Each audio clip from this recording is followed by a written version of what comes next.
চুলটা নাড়িয়ে নিলাম। তোর বাবা ঘুমিয়ে পড়ছে? ঘুমিয়ে পড়ছে, পড়ুক। তা তুই ঘুমা। না, আমি ঘুমাবো না। কেন, তুই জেগে থাকবি? আমি চুল চুল বাঁধছি এখন। না, সকাল তোমার পরীক্ষা, ঘুমিয়ে পড়ো, ক্লিপগুলো খুলে নাও। নষ্ট হয়ে যাবে, খারাপ হয়ে যাবে।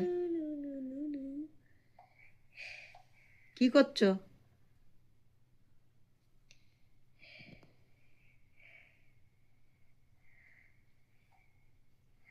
পিঠা